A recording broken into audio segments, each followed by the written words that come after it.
மாமா. அடி அட.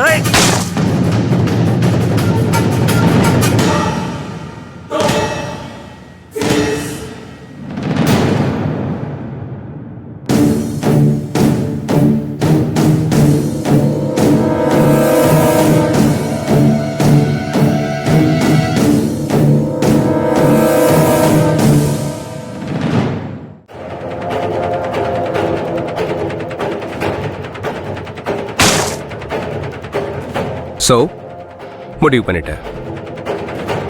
என்னை பத்தி மொத்தமா உங்ககிட்ட சொல்றதா முடிவு பண்ணிட்டேன். இவன் யார் தெரியுமா? இவன் தான் அருண். எப்பவுமே ஒரு ப்ராஜெக்டை கையில தூக்கிட்டு அலைஞ்சிட்டு இருப்பான். அதுலயும் ஒரு பணக்கார பொண்ணை பார்த்து கல்யாணம் பண்ணிக்கிறது தான் அவனோட ப்ராஜெக்ட்.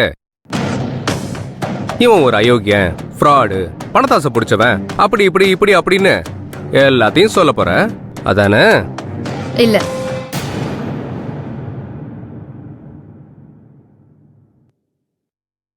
புரிஞ்சிருச்சு. பெங்களூருக்கு ஃபோன் பண்ணி அப்பா அம்மாட்ட விஷயத்த சொல்ல போற அதானே? இல்ல.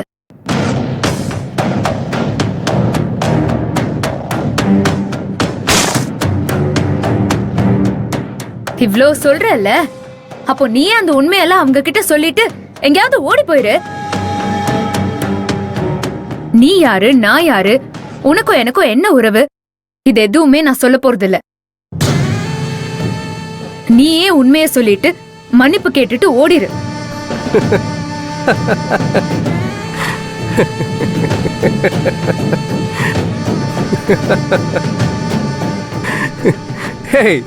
நீ என்ன லூசா?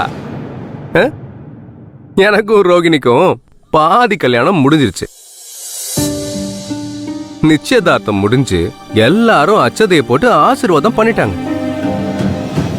இப்ப கோயிலுக்குள்ள இருக்க அந்த சாமியே இறங்கி வந்து இந்த பையன் வேணான்னு சொன்னா கூட இவங்க எல்லாம் கேட்க மாட்டாங்க. ஆமா, எங்க குடும்பத்தை பத்தி உனக்கே எவ்வளவு ஆக்குற? எது உன் குடும்பமா? பின்ன சிதம்பரம் குடும்பத்தின் மூத்த மருமகன். இத பாரு, அந்த குடும்பத்துல இருக்கிறவங்க எப்படிப்பட்டவங்கன்னு உனக்கு தெரியாது.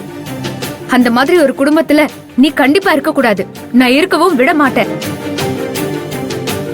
நீ என்ன நினைச்சிட்டு இருக்க? நிச்சயதார்த்தம் முடிஞ்சிருச்சுன்னா எல்லாமே முடிஞ்சிருச்சுன்னா? கல்யாணம்னு ஒண்ணு இருக்கு, அத நடக்க நான் விட மாட்டேன். ஹே, என்னங்க மிஸ்டர் ஃப்ராட், அப்படியே ஷாக் ஆயிட்டீங்க? ஏய், தேவையில்லாம இந்த விஷயத்துல நீ தலையிட்ட அப்புறம் நடக்கிறதே வேற பாத்துக்க. ஆமா, உனக்கு என்ன இதுல ஆக்குற? நான் இருக்கிற வரைக்கும் அந்த குடும்பத்துக்கு ஒரு கெட்டதும் நடக்க விட மாட்டேன். அதான் கேக்குறேன், உனக்கு அவங்களுக்கு அப்படி என்ன சம்பந்தம்? உன்ன மாதிரி ஃப்ராடுத்தனம் பண்றவங்க தான் அவங்களுக்கும் நமக்கும் என்ன கணக்கு வழக்குன்னு பாப்பாங்க. ஆனா நான் அந்த குடும்பத்துல இருக்கிறவங்க மனச மட்டும் தான் பாக்குறேன். உன்னால அந்த குடும்பத்தோட நிம்மதி போறத நான் என்னைக்கும் பாத்துட்டு இருக்க மாட்டேன். இங்க பாரு, என் ப்ராஜெக்ட் விஷயத்துல நீ தலையிட்ட என்ன பண்ணுவ? என்ன பண்ணுவ? மா, என்னாச்சு? இன்னும் மாப்பிளைய காணோம். நர்மதா மகேஷ கூட்டிக்கிட்டு அந்த பக்கமா போனா.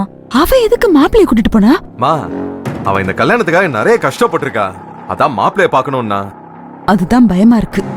இல்லம்மா, அவ மாப்பிள்ளை கிட்ட தனிப்பட்ட முறையில நல்லபடியா இருங்கன்னு புத்திமதி சொல்ல கூட்டிட்டு போயிருப்பா. ஏண்டா நம்ம மாப்பிளைக்கு புத்தி சொல்றதுக்கு அவ யாரா?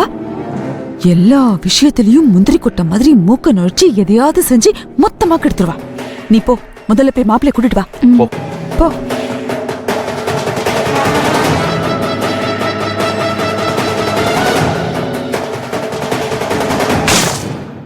இங்க பாரு, நீதான் அந்த குடும்பத்துக்கு எல்லாமேங்கிற மாதிரி பேசாத. ரொம்ப கஷ்டப்பட்டு போராடி இந்த ப்ராஜெக்ட ஒர்க் அவுட் பண்ணிருக்கேன். வெக்கமா இல்ல? இப்ப கூட இது ஒரு கல்யாணம்னு பேச மாட்டேங்கிற, ப்ராஜெக்ட் ப்ராஜெக்ட் ப்ராஜெக்ட்னு பேசுற. உன்ன மாதிரி ஒருத்தனை எப்படி வீட்டுக்குள்ள அலோ பண்ண முடியும்?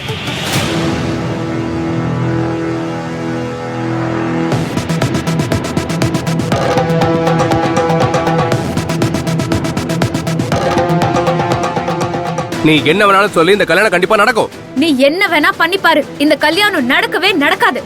பார்க்கலாமா? பார்க்கலாம்டா.